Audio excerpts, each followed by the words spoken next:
made my way through some valleys and desert, believing that I'd get lost. I stood at the foot of what felt like Mount Everest, knowing I had the strength for the climb.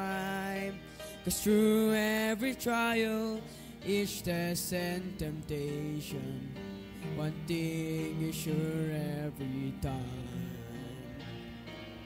Over and over, again and again, God is faithful.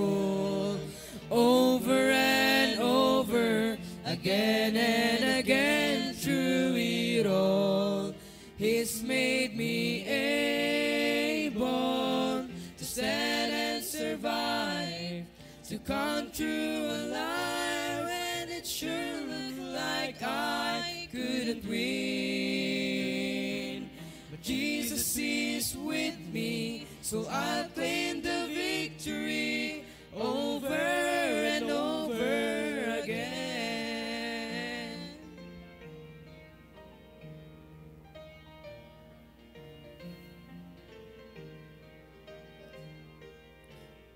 Ask me why, I have no hesitation. God does what He says He will do.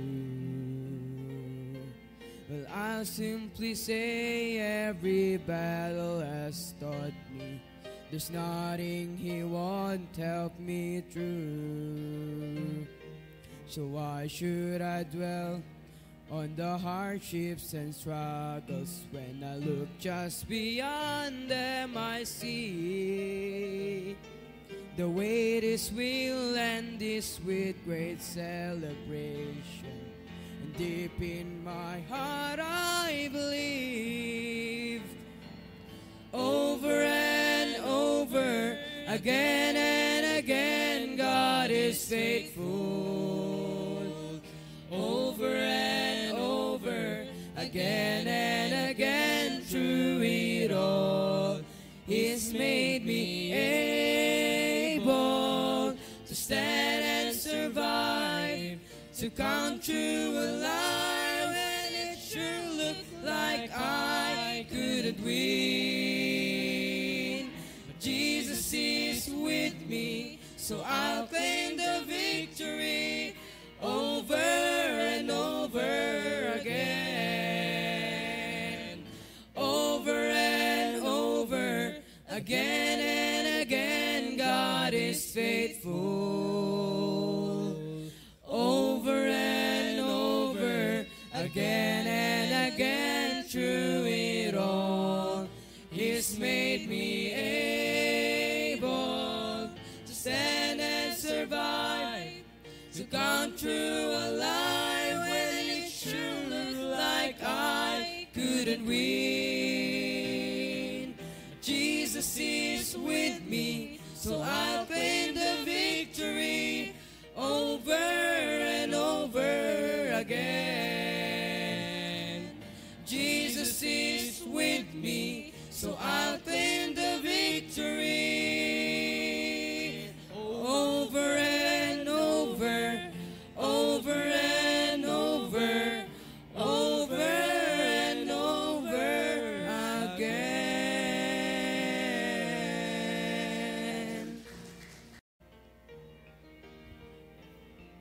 Yes.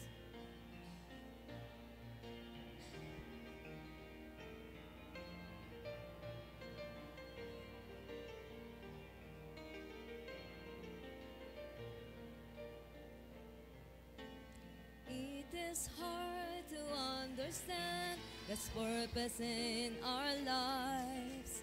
It is hard to obey the perfect will of God.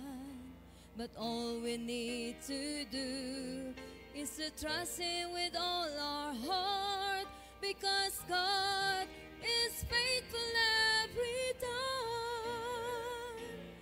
God is faithful every time.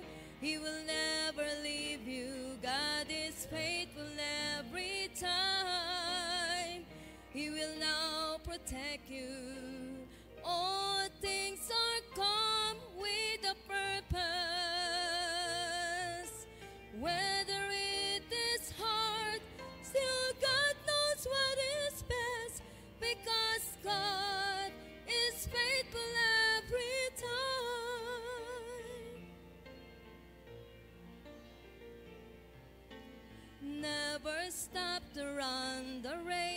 that God has set before us. Do your best to reach your goal, and God will take the rest. Lay aside your burden at His feet, because God is faithful every time. God is faithful every time. He will never leave you. God is faithful every time. He will now protect you. All things are come with a purpose. Whether it is hard, still God knows what is best, because God is faithful every time.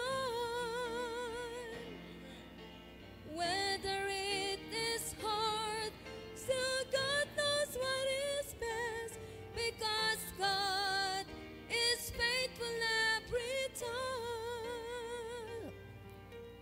God is faithful every time.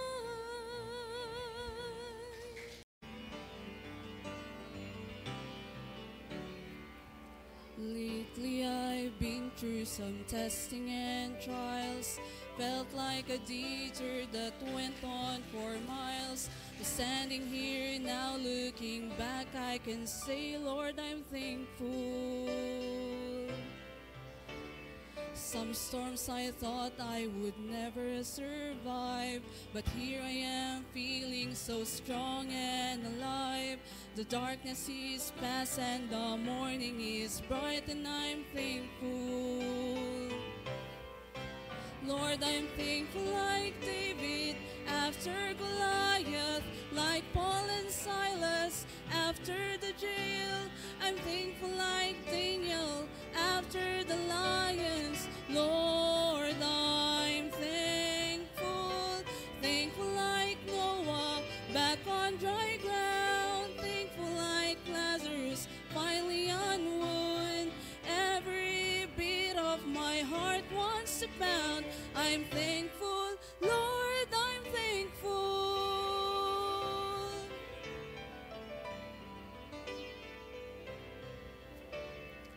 I battled giants of failure and fear, shadows of doubt where my hope was unclear.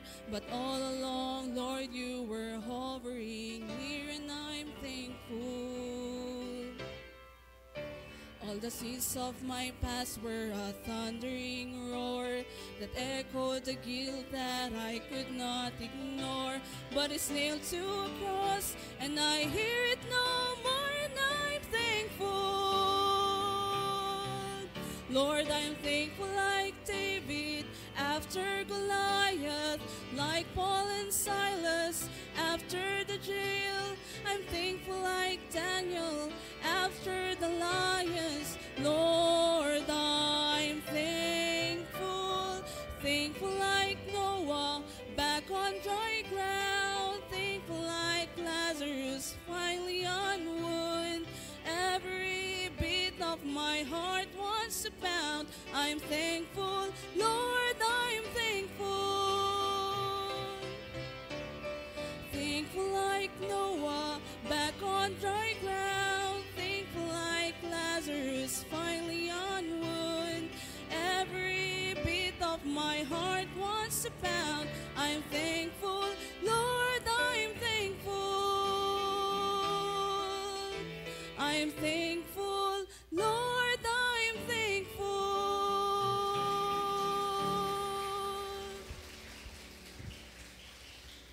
Amen. All right. Good songs we heard. Amen.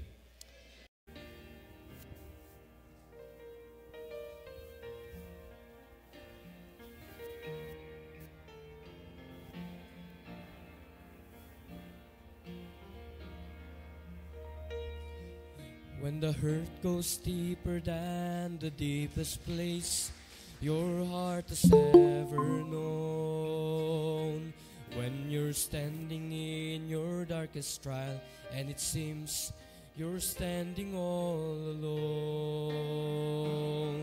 When the tears fall down like bitter rain and you're wondering if the sun will shine again. In the midst of disappointment, look around, you'll find a faithful friend. He's walked through my darkest valley, shining light upon the lily by the way. He has picked me up and held me when I thought I could not face another day. And when my heart had stopped its singing and my mind was simply searching for an end, I can tell you by experience, I found a faithful friend. Jesus is a friend that sticks closer than any brother ever can.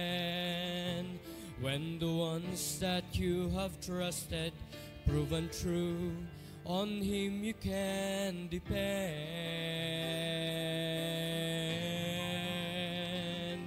He will never fail or let you down, and His love will help the broken heart to mend.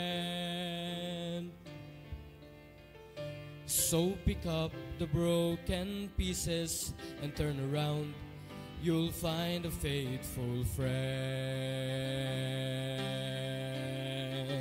He's walked through my darkest valley, shining light upon the lily by the way.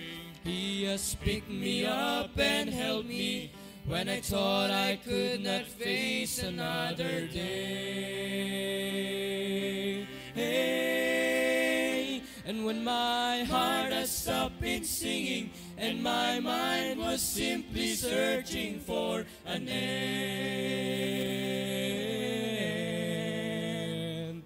I can tell you by experience, I found a faithful friend. He's walked through my darkest valley, shining light upon the lily by the way. He has picked me up and held me when I thought I could not face another day. And when my heart had stopped its singing and my mind was simply searching for an end, I can tell you by experience, I found a faithful friend. Oh, I can tell you by experience, I found a faithful friend.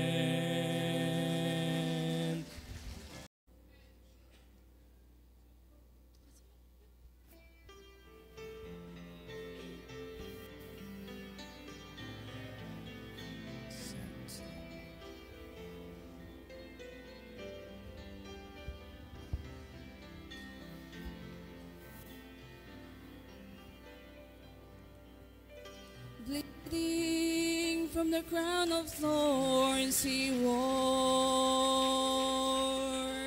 His heart was so heavy from the cross he bore. Wounded and weary, he gave his life and so much more.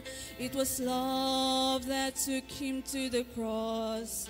Amazing love, amazing love. How could it be that God would give His Son for me to pay my sins and let me go free? Amazing grace, how sweet the sound. I once was lost, but now I'm found. Amazing love, how could it be that Jesus gave His life for me?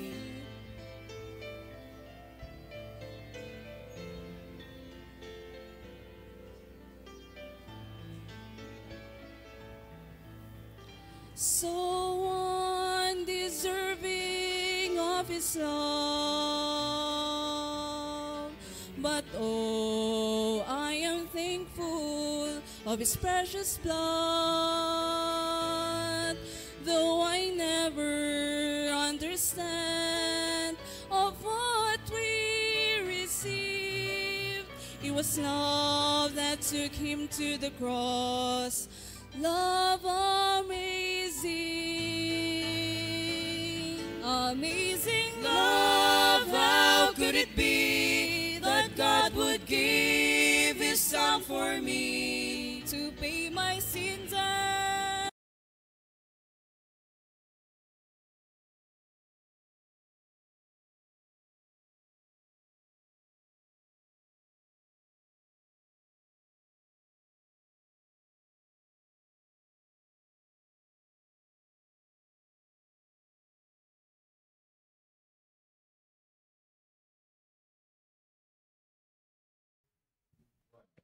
Amen. Magandang umaga sa ating lahat. At tayo po ay patuloy sa ating devotion.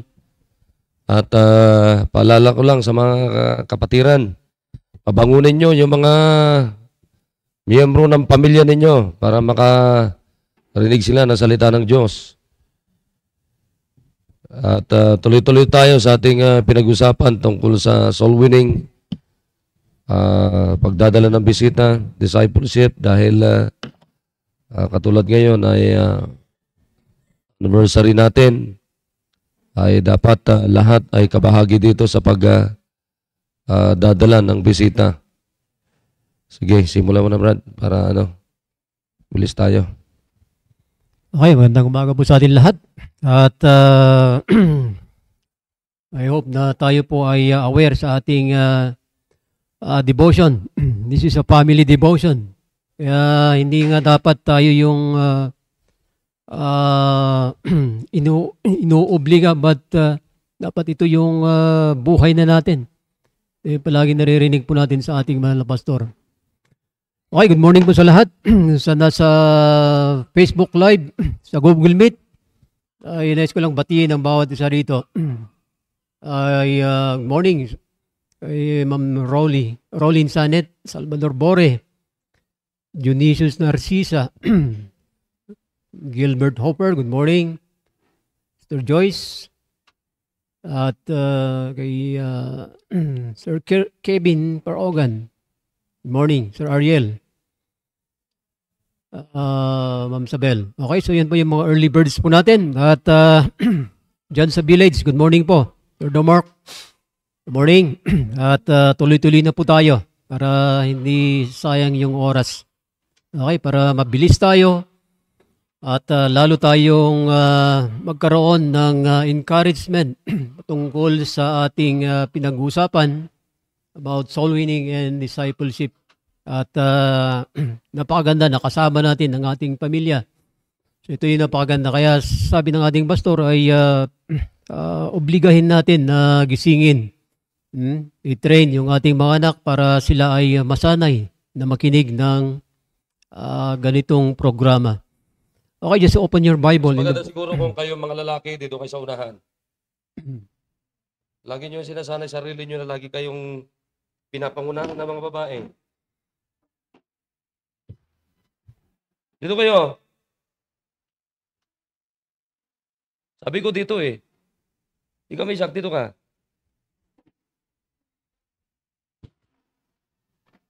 Sinasanay nyo yung sarili nyo ng kabayutan. Ha?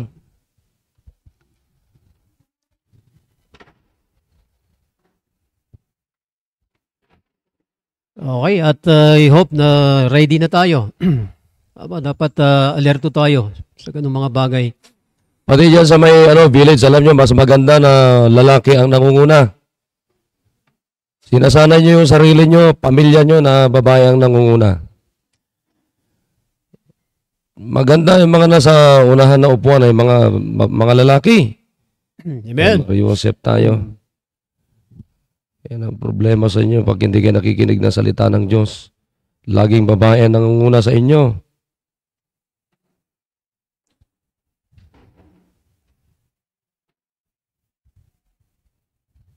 Sige. Okay, I hope na tayo po ready na. Amen. Hindi tayo dapat aantukin. Bagkus ay dapat ay tayo yung pangunahin sa aralin na ito dahil tayo po yung Sige, kahit tigi 5 minutes lang, Brad, para yes, sir. masabi ko rin yung gusto ko sabihin. Okay, dito sa Book of Acts, chapter number 8. So, alam naman natin itong kwento, the conversion of the Ethiopian eunuch. At nais kong dalhin itong napakagandang aralin dito na ipinakita ni Philip dito. Okay, in verse number 27, umpisa ko verse 27. Sabi diyan, and he arose and went, and behold, a man of Ethiopian, an eunuch of great authority under Candace, queen of the Ethiopians, who had charge of all her treasure and had come to Jerusalem for to worship. So hindi basta-basta itong eunuch na ito. Ito ay isang pinagkatiwala ng isang kingdom o isang bansa. And verse 28 sabi yan, lagyan mo dito yung upuan mo. was returning and sitting in his chariot, read Isaiah the prophet. Then the Spirit Di ka marunong sumunod. said unto Philip, sabi niya rito, go near and join thyself to this chariot.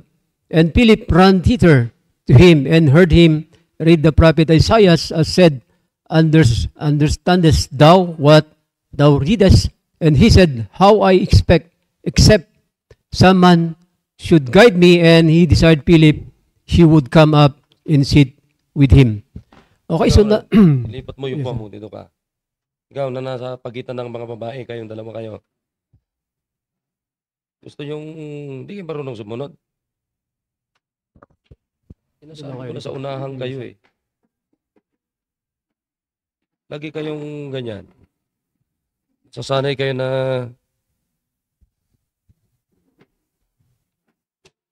alam nyo, pag hindi kayo marunong sumunod, magiging mangmang kayo, ha?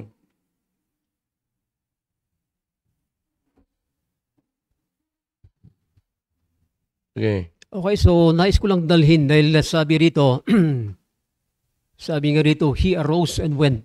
So makita natin kung paano ipinakita ni Philip yung kanyang obedience sa Panginoon. Tatlong karakteristik lang nais kong dalhin sa umagang ito. In connection sa ating pinag-aralan about soul winning and discipleship. Dahil sabi nga ng palagi, ito yung palaging naririnig po natin sa ating pastor, huwag tayong huwag tayong papatay-patay. Huwag tayong maging lousy. Dahil pag lousy tayo, wala tayong ma-accomplish sa ating buhay. Kaya ito yung napakagandang makita natin dito. Nung narinig ni Philip yung command sa kanya, o kaya yung iniutos sa kanya, sabi niya rito, he arose and went. Ibig sabihin, andon yung kanyang obedience. When we say obedience, ay itong si Philip ay very observant. Nag-o-observe siya palagi. Hindi yung paulit-ulit na itinuturo sa kanya. Na ibig sabihin, meron siyang pinanatili sa kanyang puso't isipan na kanyang narinig. Na may maintain niya yung mga natutunan niya sa kanyang sarili. And he follow a rule or law. Very watchful itong si Philip. Nagpay attention palagi. So ito yung napakagandang karakter na makita natin dito. Hindi siya papatay-patay. Nung inutusan siya ng Diyos na puntahan, yung eunuch ay hindi siya nagdadalawang isip. Dahil alam niya na ito ay mahalaga na maibahagi sa kanya. Okay, so pangalawa, makita natin dito, ay andon yung tinatawag nating smartness of Philip to obey the God's word. Ito yung kailangan po natin, dapat maging smart tayo. When we say smart, ay kung titingnan sa dictionary, having or showing a high degree of mental ability. Meron siyang mental ability na siyang ginagamit niya para lalo siyang maging effective sa kanyang ginagawa. or meron siyang ang tawagin natin ay intelligent or brightness.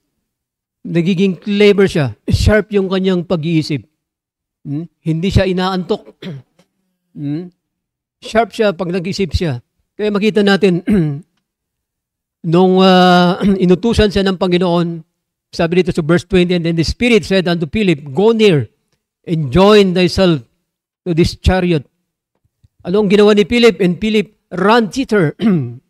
So makita natin, very smart ito si Philip. Kaya nga ito yung kailangan po natin sa ating simbahan. Lalong-lalo sa ating pamilya. Pagpapatay-patay tayo, wala tayong ma-accomplish, wala tayong magagawa na maayos. Wala tayong makitang magandang testimony o leadership sa ating pamilya. Dapat smart tayo. Maging bright tayo, maging clever tayo, maging meron tayong tinatawag nating high degree of mental ability. And then lastly, ito yung napakaganda makita natin dito. Ay si Philip ay andoon yung tinatawag nating courage and boldness. Lalong-lalo na sa gawain ng Panginoon. Nung siya naatasan, inutusan ng Diyos. At sabi nga rito in verse 31, and he said, how can I accept some man should guide me? Sabi ng eunuch, and he desired Philip that he would come up and sit with him. Dito, so drop tayo sa verse 35:7, and Philip opened his mouth and began to the same scripture and preached unto him Jesus. Preaching the gospel. Ito yung kailangan po natin, dalhin po natin sa mga tao, yung mga bagay-bagay na kailangan nila. Just like the eunuch. Dahil maraming hindi nakakaintindi, nakakaunawa sa salita ng Diyos. Especially yung salvation. Maraming mga mangmang na tao na hindi nila binibigyan ng halaga. Pero itong si Philip ay andon yung kanyang courage. When we say courage, meron siyang mental or moral strength to venture. Anong ibig sabihin yung venture? Bravery. Andun yung great-heartedness na niya na gawin yung mga bagay-bagay na yun. In the face of danger, hindi siya natatakot. Umuulan man yan o bumabagyo. Ay andun yung kanyang courage na ibahagi yung salita ng Diyos. And withstand, kanya niyang tumindig in the midst of fear or difficulty sa kanyang buhay. So yun ang pakaganda makita natin itong character ni Philip para lalo tayong maging effective sa ating ginagawa. Ay magkaroon tayo ng obedience heart. Then, maging smart tayo palaging mag-isip. Maging sharp tayo.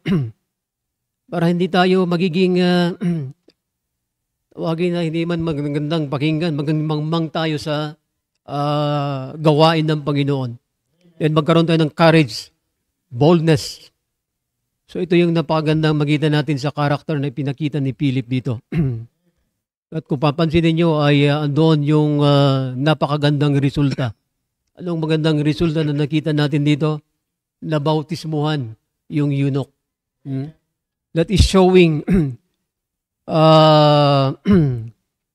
ipinakita na meron tayong maayos na pananampalataya sa Diyos.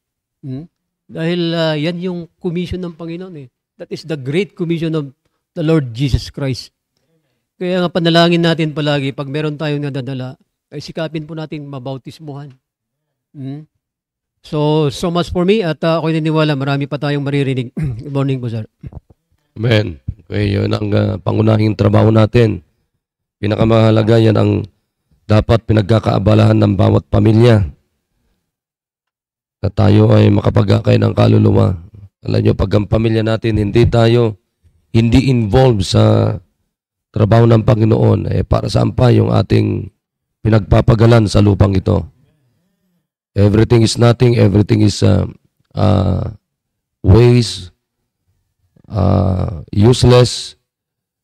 Kaya dapat lahat ng ginagawa natin, anumang meron tayo, dapat konektado lagi sa pag-aakay ng kaluluwa. Halimbawa, may pera ka, saan mo gagamitin yan? Dapat sa kaluluwa. May lakas ka, so saan mo gagamitin yung kalakasan mo? Pag-aakay ng kaluluwa. Kung may isip ka, saan mo gagamitin yung pag-iisip mo? mag-isip ka kung paano makapag-akay ng kaluluwa. Yun ang pinakamahalaga dyan. Okay? Alam nyo, kahit gaano ka katalino sa mundong ito, kung hindi mo ginagamit sa Panginoon yung katalinuhan mo para mag-akay ng kaluluwa, walang kwentang katalinuhan. Sabi nga ng Biblia yung katalinuhan ng mundong ito, pero hindi ginagamit sa katalinuhan sa pag-aakay ng kaluluwa, kamangmangan sa harapan ng Diyos. Yan ang sabi ng Bible. Alam nyo, kahapon, nandun kami sa may Camp 7. Ay, sabi ng principal doon sabi niya, sinasabi niya yung mga plano niya. Gusto ko, Pastor, meron akong gagawa tayo ng ganito. Dami niyang nilalatag na plano. At gusto ko kasama kayo dito kasi kayo naman ang nakakaalam kung paano gawin, turuan yung mga batang ito. At gusto ko, sabi niya, makita ito mga kasama ko ng mga teachers. Yun ang sabi niya. So, sa August 22, ay may usapan kami na yung mga teachers, habang tinuturuan yung mga bata, ay sabi niya, Pastor, pwede bang ikaw naman magturo sa mga teachers, mga kasama ko rito? Sige ma'am, sabi ko, ibabahagi ko sa kanila bakit kinakailangan turuan, i-train ng mga bata mula sa salita ng Panginoon. So isipin mo, maayos mag-isip yung principal doon. Oo. Kaya makita nyo, nakakalungkot pag ang pamilya natin hindi sila miyembro o hindi sila bahagi sa pag-aakay ng kaluluwa. Samantalang pwede naman silang maging kabahagi. Kaya dapat kasi, depende kasi minsan yan sa leadership ng tatay. Kaya nga dapat mula tatay, nanay, mga anak ninyo, dapat meron kayong, katulad ng paulit-ulit na sinasabi ko, meron kayong specific na area. Saan nag-area yung tatay? Saan nag-area yung nanay? Saan nag-area yung mga anak? Dapat ganon. Para matuturing magsundo. Kung nagsusundo yung tatay, nagsusundo, dapat ganon din yung nanay, dapat ganon din yung mga anak. Dapat ganon. Kasi may ine-areahan ka, alam nyo, pagkaganyan ng sistema ng pamilya, involved kayo sa talagang yung totoong pag-aakay ng kaluluwa. Yan nasabi ko sa inyo, wala nang gaganda. Wala nang pinakadakila na pamilya, kundi yung pamilya na talagang nag-aakay talaga ng kaluluwa. Hindi yung nagsisimba lang. Iba yung nagsisimba ka lang. At saka yung may ginagawa ka talaga. Yun ang pinakamaganda dyan na dapat makita ninyo mga miyembro. Sige, Brad. So, ang focus natin ngayon ay kaya pinag-uusapan natin ang soul winning dahil anniversary natin ngayon, ang goal natin ay maka 2,000 tayo na bisita para sa Panginoon. Hindi naman akin yun You're not doing that for me. We're doing that for the glory of God. Wala namang iba na So, sa Panginoon natin ginagawa yan. Kaya mahalaga dapat ito ang punto natin. So, ngayon, ang pinag-uusapan natin, ilan ang bahagi nyo dito? Sa 2,000 goal natin, ilan ang bahagi ng pamilya nyo dito? Yan ang pag-usapan natin ngayon. Hindi lang yung magdala, hindi. Meron tayong nalalapit na special na okasyon, birthday ng ating simbahan. Ang regalo natin dito ay dapat dala tayo ng bisita para sa Panginoon. So yun ang focus natin ngayon. Yung makapagdala tayo maabot natin yung goal natin. Yun ang focus natin. Sige Mark.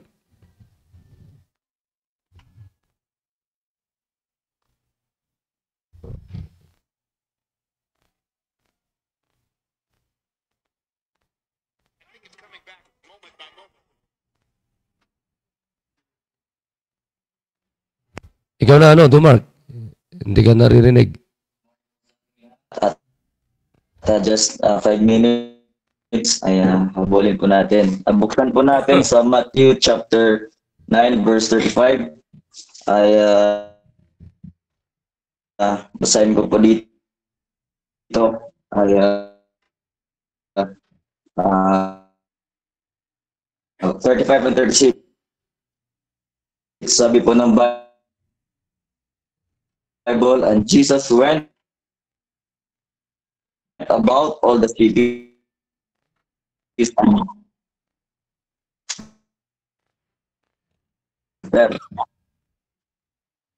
ay, Putol ito. yan sir.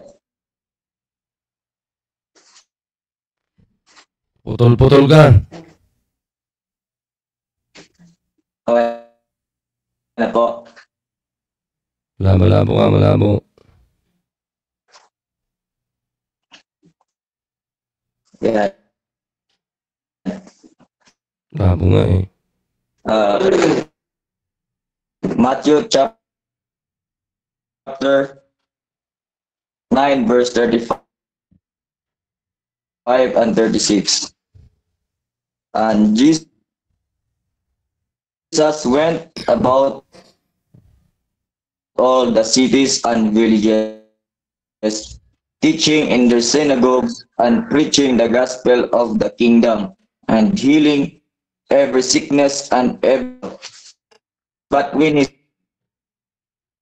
compassion on them, they fainted and broad and sheep bird. Lalapit na adversary ay signal.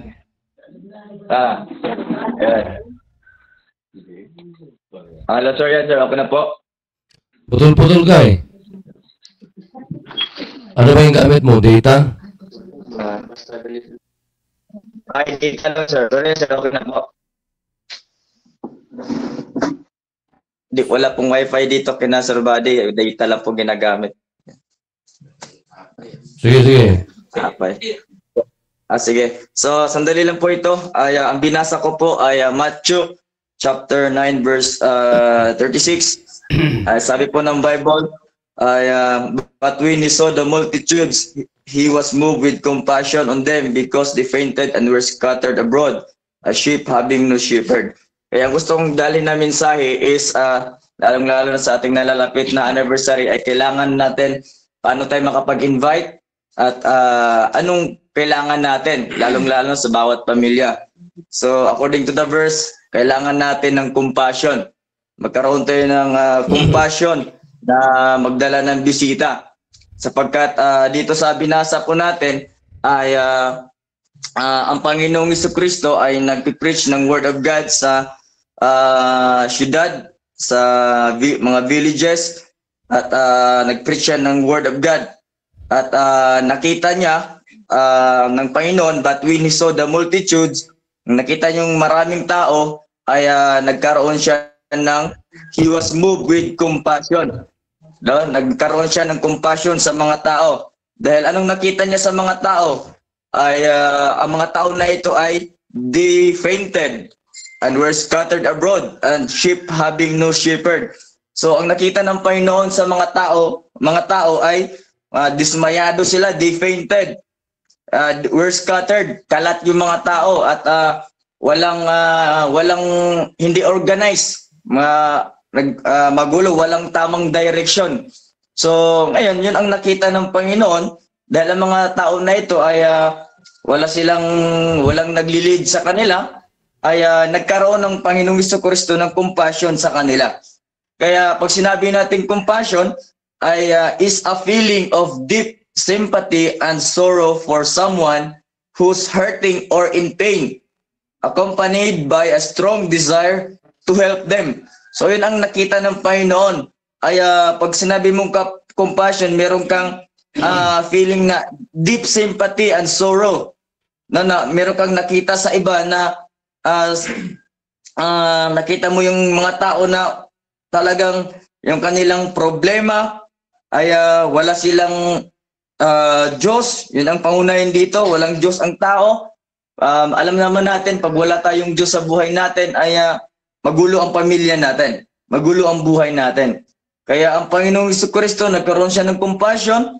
Kaya dito sa binasa natin, ay Jesus is the ultimate example of compassion, showing love and mercy to those suffering. So anong nakikita ng Panginoon sa mga tao? Sila ay nagsasuffer. No? Wala silang salita ng Diyos, magulo, walang kapayapaan, wala silang pag-ibig, wala silang pag-ibig sa kaluluwa. Ganun po yan eh. Ay puro pansarili lang ang kanilang ginagawa. Katulad natin dito ngayon, di ba? O bakit maraming wala? Kasi nga, puro pansarili lang ang iniisip natin. Di ba? Kaya di natin iniisip yung iba. Kaya paano tayo makapagdala ng bisita kung makasarili tayo?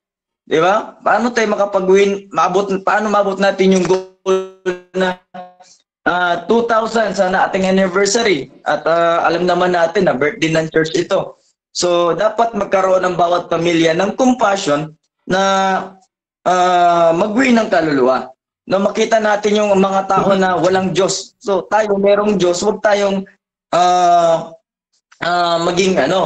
maging makasarili, kundi yung dala-dala natin ay ibahagi natin. Katulad ng ginawa ng Panginoong Jesucristo na meron siyang compassion sa atin. Kaya sabi nga dito sa Psalm 145 verse 8, the Lord is gracious, our God is full of compassion. So ang ating Panginoon ay punong-puno ng compassion. Nakikita niya lahat yung pain natin, yung sorrow natin. Nagsasuffer ang tao. Bakit? Kasi wala tayong salita ng Diyos. Kaya ngayon, ang gusto kong ibahagi ay we need to win people and disciple them. Ay ang kailangan natin ay compassion like Christ. Sapagkat because Christ, He is the ultimate example of compassion. Kaya sa panahon ng ganitong yung programa ng ating church at birthday nating simbahan, ay wag nating kalimutan ang pinakapuso, heartbeat ng Panginoon ay walang iba kundi ang kaluluwa. Makapagdala tayo ng bisita at mas maganda, bawat pamilya mag-goal tayo na mula sa tatay hanggang sa anak, ay magkaroon tayo ng goal na bawat isa sa atin meron tayong bisita. No? Yun ang magandang goal sa ating pamilya na magkaroon tayo ng compassion sa mga tao. Diba? Sa mga katrabaho, kaklase natin. So yun ang kailangan natin mga kapatid. So we need the compassion, no? Katulad ng Panginoong Jesucristo.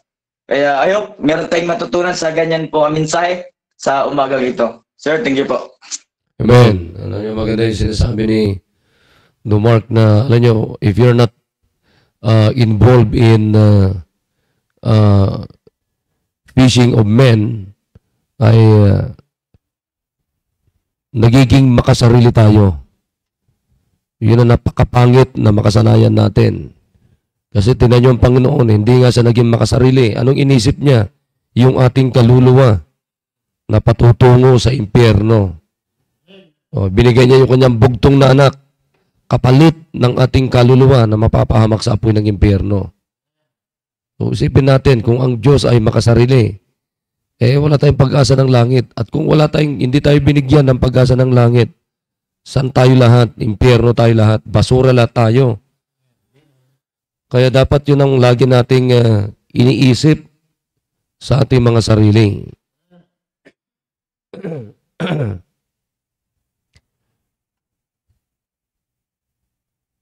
Na tayo ay buong pamilya natin ay hindi lang sa panahon ng ating anniversary.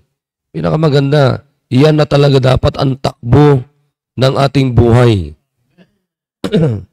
Maniwala kayo sa akin. Tinan nyo ha. Ano ka ngayon? Kayod kalabaw ka ngayon. Si tatay, kayod kalabaw. Pero kung hindi ka naman involved sa pag-aakin ng kaluluwa, para saan yung pagkakayod mo ng parang kalabaw ka na kumakayod? Di ba? Hindi ka involved sa wala ka malang area, wala ka malang sinusunduan, wala ka malang binabible studyhan, wala ka malang lugar na doon ka nakakapag-akay ng kaluluwa, pag-disciple, makikita mo, bandang dulo ng buhay mo, wala rin kwenta lahat yan. Maniwala kayo sa akin.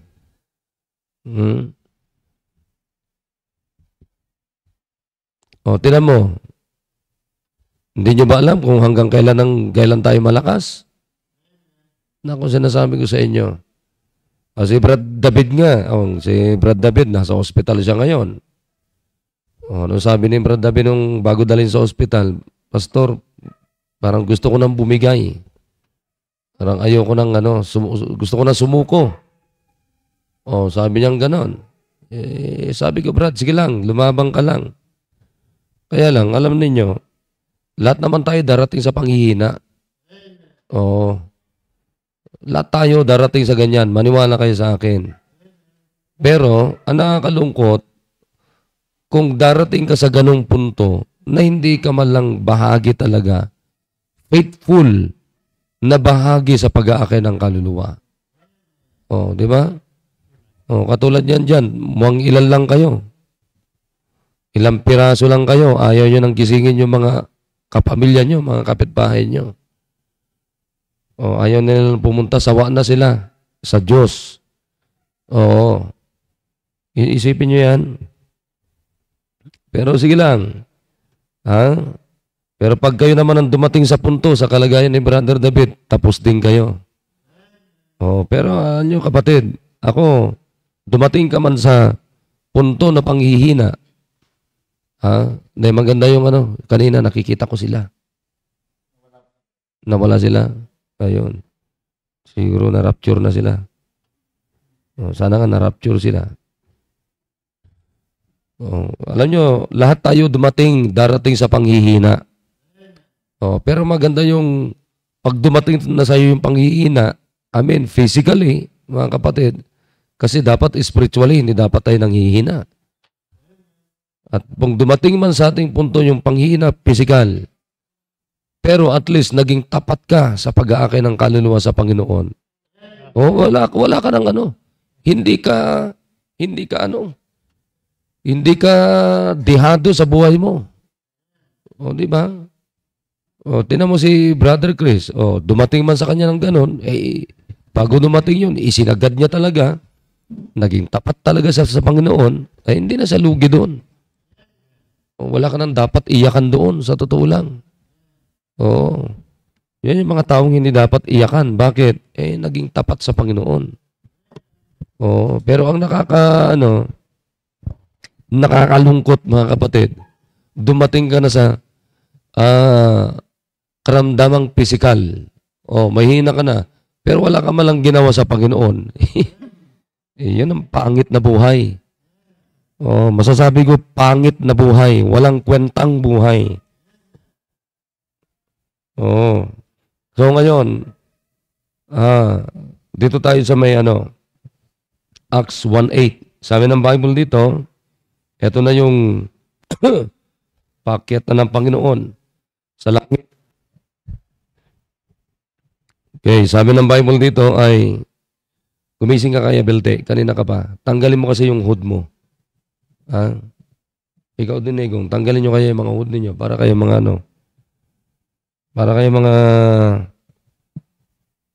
hindi interesado sa natin.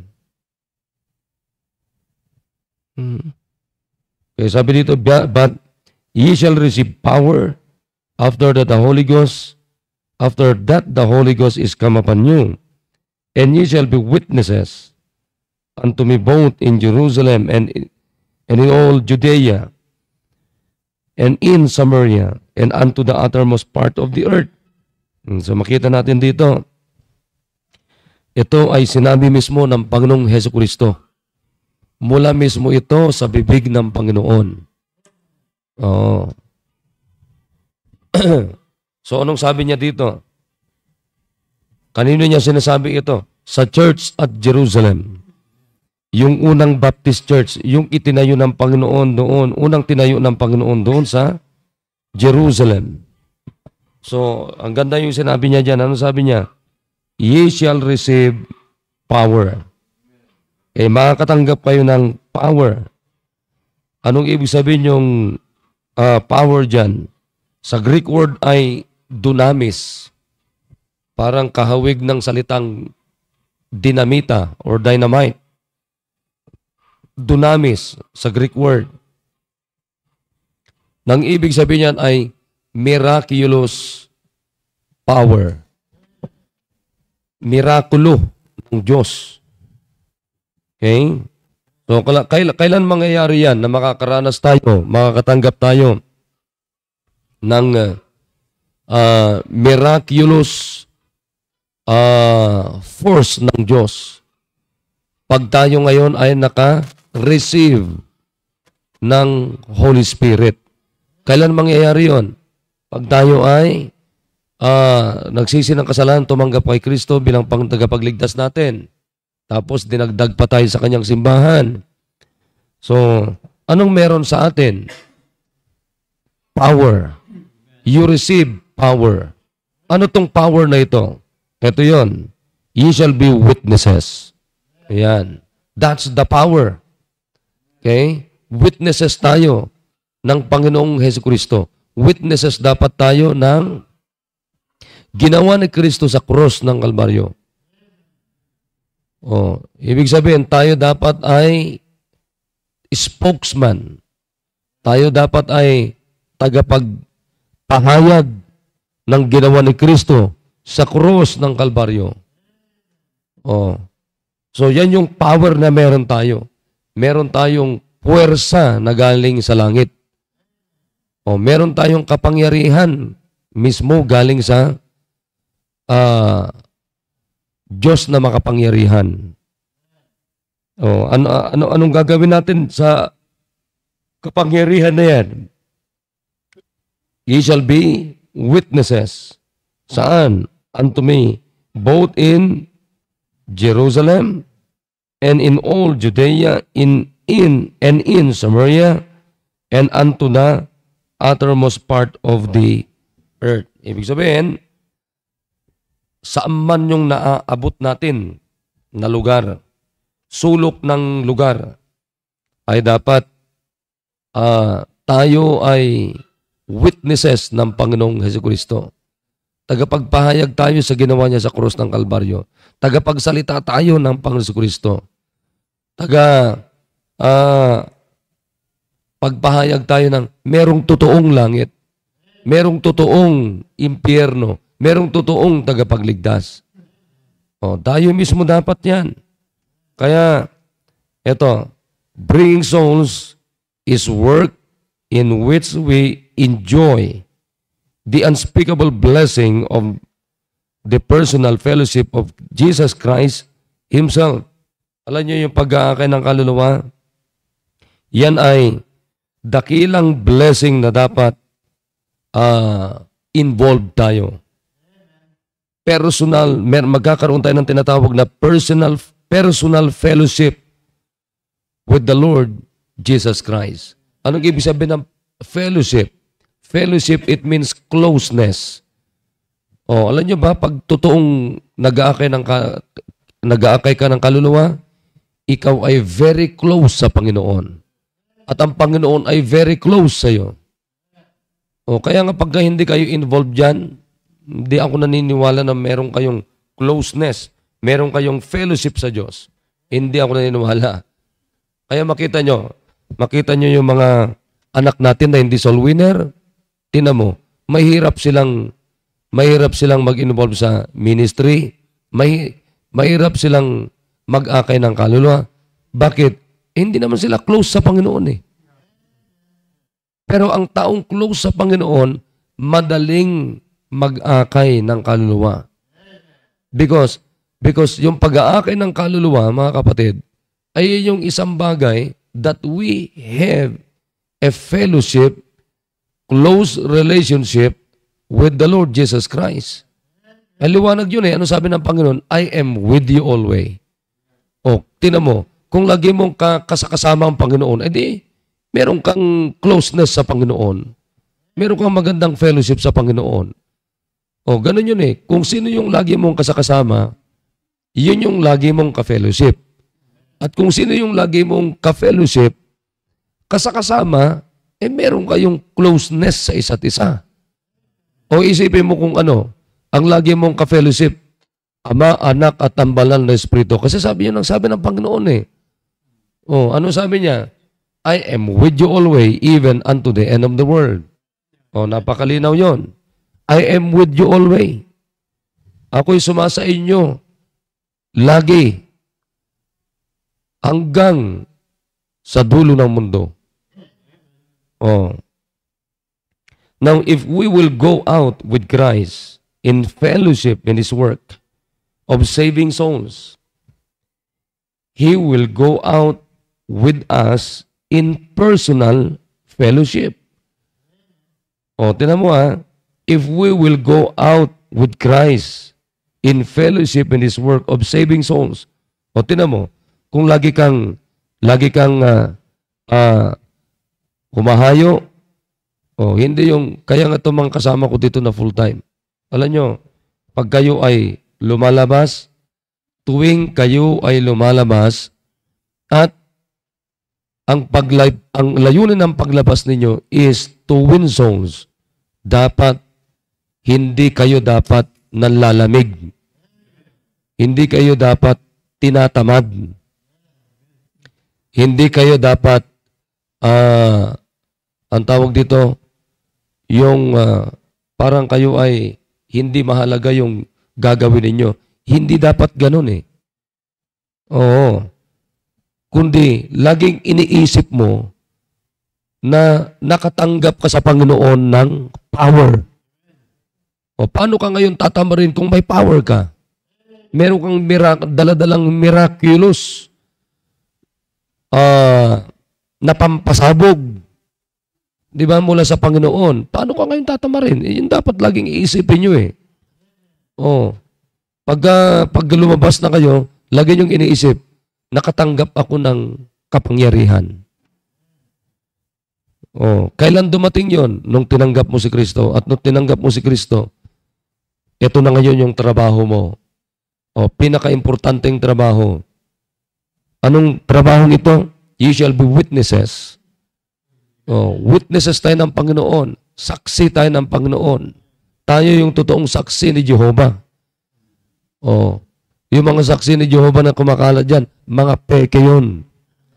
Pero tayo ang totoong Jehovah's Witness o witnesses. Oo.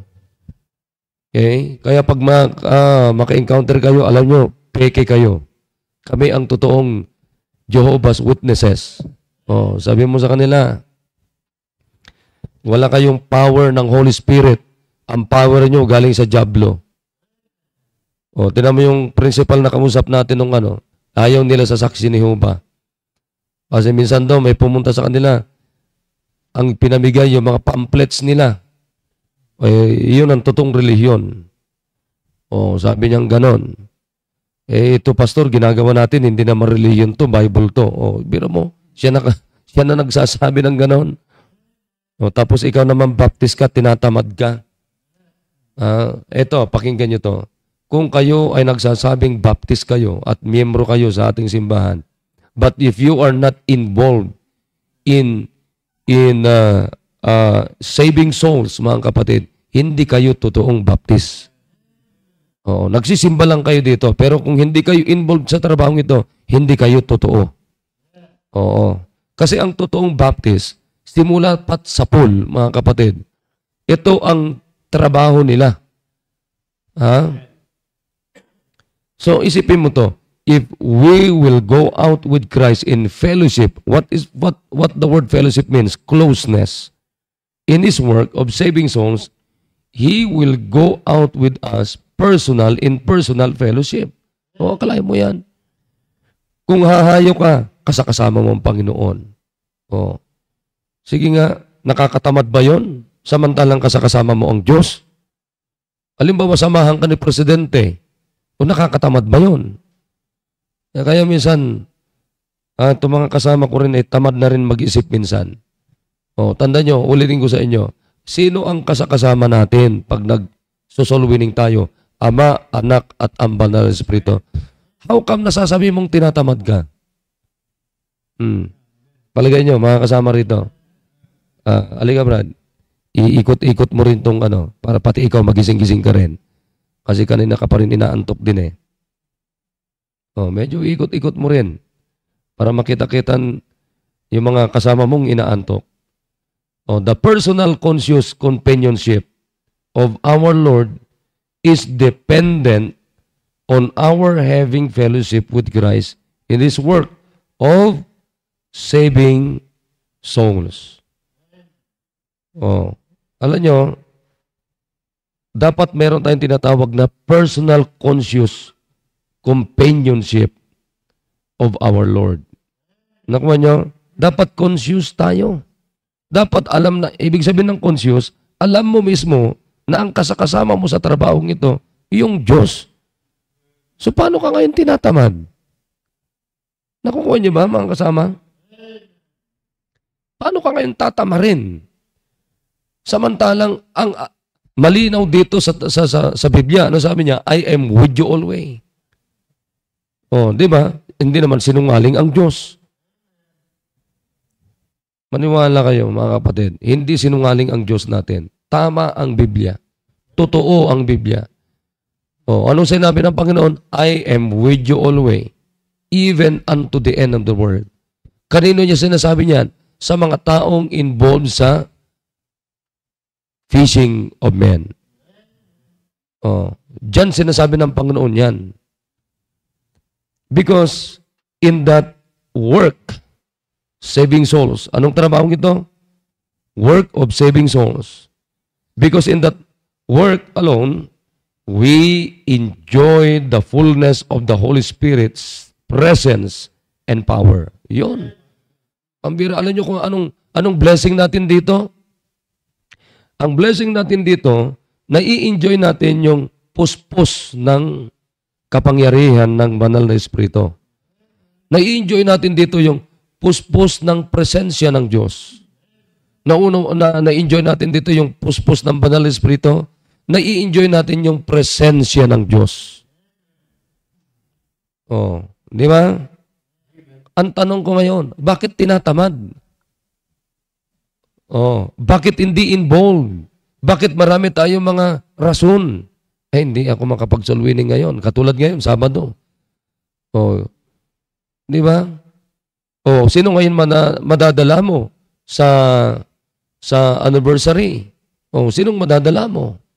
Kung nananatili kang tamad. Nananatiling hindi tayo susunod. Samantalang tinan nyo sino yung mga masasayang Kristiyano sa ating simbahan? Yan yung mga nag-i-enjoy ng presensya ng Diyos. Sino yung mga yan? Yan yung mga soul winners. Yan yung mga nag-e-area. Yan yung mga sinusunduan. Yan yung mga may dinidisciple. Kapatid, maniwala kayo sa akin. Gaano man kayo kabisi sa trabaho, but if you are not involved in saving souls, you will never enjoy the power of God. You will never enjoy the fullness of God. You will never enjoy the presence of God. Maniwala kayo. Kaya makita nyo, pag dumating sa punto, manghihina kayo physically. Dadapuan kayo ng sakit. Karamdaman. Ngayon, guilty ka ngayon. Bakit? Kasi hindi ka malang nagamit, hindi ka malang naging tapat sa pag-aakay ng kaluluwa. Di ba? Maniwala kayo sa akin, mga kapatid.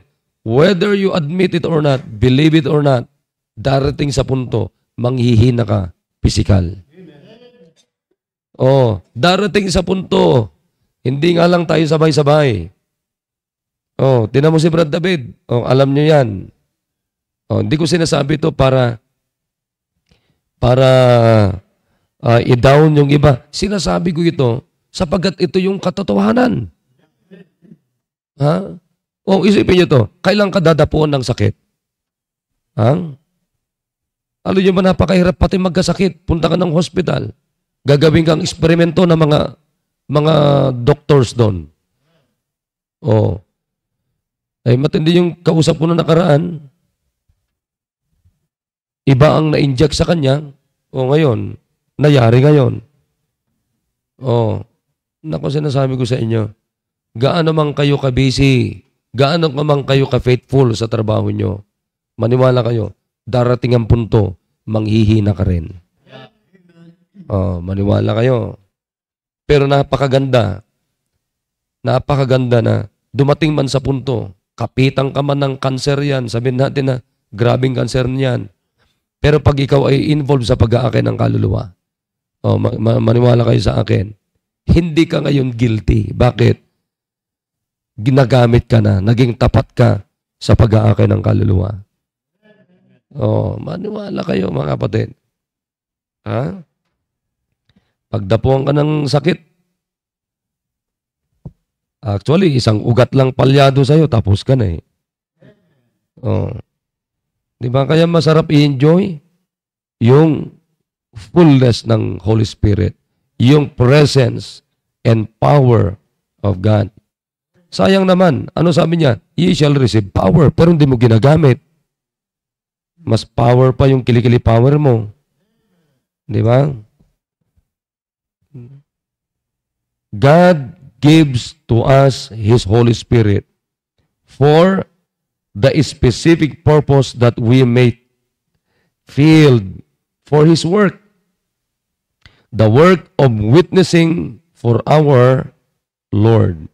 Kaya nga, meron tayong banal na Espiritu. Anong gamit yan? Para pag ye shall be witnesses, yan ang gamit yan eh. Primarily, yan ang gamit yan. Para tayo magamit sa pag-aakin ng kaluluwa. Oo. Pero nakakalungkot, hindi naman natin ginagamit. Eto, pakinggan nyo to.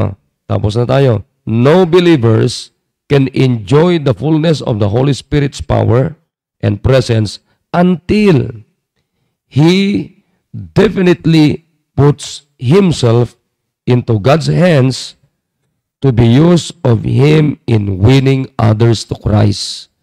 Pakinggan nyo, makinig kayo lahat. Makinig kayo. Walang mananampalataya o dapat kung mananampalataya ka, nai-enjoy mo yung fullness ng banal na Espiritu. Yung power, yung presence,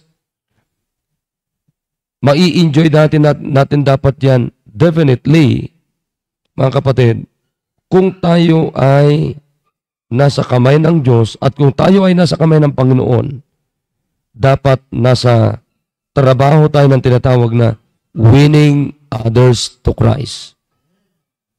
Dapat nandiyan tayo sa ganyang trabaho eh. Isipin nyo to, kung every Saturday, merong lalabas sa atin na 100 na katao. Pamilya dapat. Ay nako, sasabihin ko sa inyo. Masaya ang buong langit. Masaya ang buong langit. Kaya sinasabi ko sa inyo. Ngayon, nakikinig si Brother David. Nakikinig si Brother David sa atin. Kaya pakisama natin sa panalangin. Brad, palalakasin ka ng Panginoon. Kung lalakasan mo yung loob mo at sabi ko sa inyo ay ang pinakamagandang lagi tayong may burden sa kaluluwa. Kaya kasi nasabi ko sa inyo, whatever meron ka, tinan nyo ito mga kapatid. Kung meron kang lakas, meron kang Holy Spirit, may sasakyan ka, may kaligtasan ka, alam nyo, let's get involved in saving souls. Sapagkat isang araw, may katapusan yan. May katapusan yung lakas mo. May katapusan yung pagtatrabaho mo. Everything, it will come to an end. Maniwala kayo. Maniwala kayo mga kapatid. Kaya habang malakas ka pa, gamitin mo yung lakas mo sa pag-aakay ng kaluluwa. Okay? So I hope may natutunan tayo ngayong umaga. To summary doon sa mga sinabi ko, enjoy natin yung power ng Diyos. Enjoy natin yung presensya ng Diyos. Enjoy natin yung fellowship ng Diyos sa atin. Oh. So, let's go out. Let's get involved in winning others to Christ. Let's get involved in saving souls for the Lord Jesus Christ. Let's be a fishers of men. Okay? Yan ang pinakamaganda. Ako, pambira, sabi ko nga, hindi ako guilty pag namatay ako. Biyaya ng Panginoon. Bakit? Sinagad ko na. Ako sa totoo lang, may nararamdaman din ako eh. Ito nga, kagabi, masakit dito sa left side ng aking balakang. Parang magbubuntis na yata ako. Oo. Siguro, babae na ito. Masakit. Mula pa nung galing kami doon sa school. Tapos hanggang buong magdamag. Hindi ako nakatulog din na maayos. Ito na yata yung katapusan ko. Parang hindi na ako abot ng anniversary. Oo, pero mauna tong dalawang ito, si Erwin at si Ernie. Sinisigurado ko ito mauna sila. Sunod-sunod to eh. Si Ernie muna, si Erwin, si Mark, sunod-sunod to sila. Mga tigisang segundo lang pagitan to mga to. Alright, so I hope mga kapatid, let's enjoy the power of God. Let's enjoy the presence of God. Go out and let's get involved in winning others to Christ. Amen? So, pasayahin natin. From PMABC, mga kapatid, dapat walang iba, dapat isa sa mga nagpapasaya sa buong kalangitan, sa buong mundo, mga kapatid, ay mga taga-PMABC. Yan. Si BBC PMA, huwag tayong tamarin. Tinatamad. May power ka tapos tinatamad ka. Ayun ako. Alright, sige, tayo mananalangin. Nice kong ilingin si, Brother Buddy, pakiwakasan mo sa panalangin. Lapit ka na lang sa, lapit ka na lang sa microphone, sa cellphone. Sige, kasama sa panalangin. Dakilang Diyos na makapangyarihan sa lahat.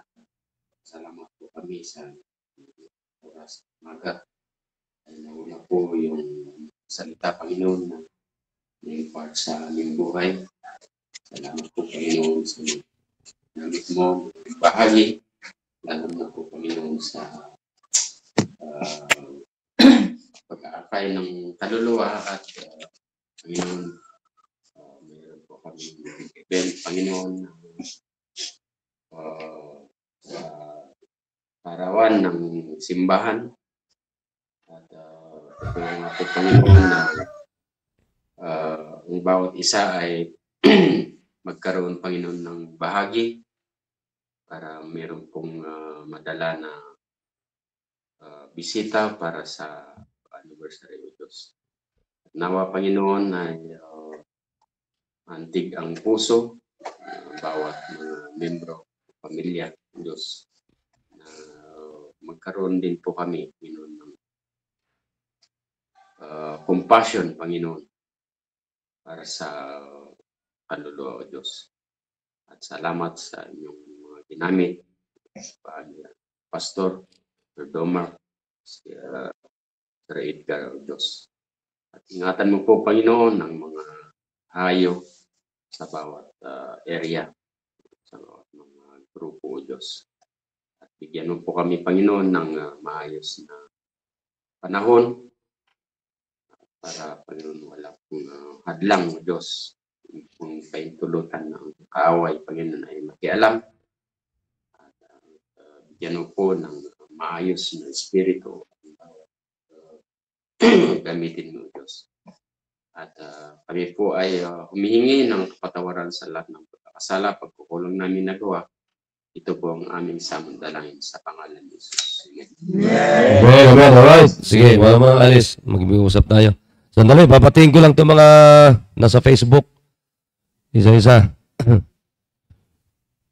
Okay, so kasama natin dito sila Si Sister Virgie.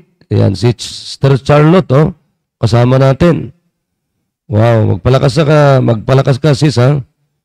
Oo. Walang imposible sa Panginoon. Sila Brother Jose, kasama natin. Sister Emilia, siyempre. Si Philip. Ano, Philip? Anong ininom natin kagabi? 4 kantos ba? Balik ka dito, Brad, at anniversary na natin. Sila Raquel, kumusta kayo dyan sa Cagayan? Yan, sila Sister Vicky, si Sir Ariel, kasama natin. Si Tintin, si Roda. Roda, kumusta? Si Brother Val, ayan, kumusta ka, Brad? Sila Sister Heidi, Brother Bore, ayan. Si May, kasama natin si May, from Caloocan, ayan. Sino pa? Si Sister Josie. Yan, Sister Josie. Si Vivian. Vivian, kumusta kayo dyan? Punta muna kayo dito sa anniversary. Sabi mo kay Manong. Sabi ni Sir Ariel, that's true, sir. One day, hindi na tayo strong physically. Totoo yun. Yan. Si Brother David, pinagpupray ka namin, ha? Palakas ka lang. Si Brother Bong, magaling na siya. Nakauwi na siya. Si Sister Teresa Rivera. Ayan. Kumusta kayo, nanay? Si Aileen. Aileen, kumusta kayo dyan? Si Anton, kumusta? Mag-watch kayo sa sa linggo bukas. Yan, si Brother Julie, kasama natin. Brother Gilbert. Ayan. Thank you, si Tintin. Thank you po once again for the encouragement po and principles. Enjoying the power of God. Ayan, totoo yan. Yan ang ma-enjoy natin. Si Rulin, Sanet, kasama natin. Si Pastor Noli. Kumusta ka dyan, Pastor Noli? Nakauwi na ba yung kapatid mo? Si Brother Kevin. Ayan. Okay. Balik ka na dito, Philip. Anniversary na natin, revival na natin. Magdala ka ng mo dyan, produkto mo. Ano bang produkto mo dyan?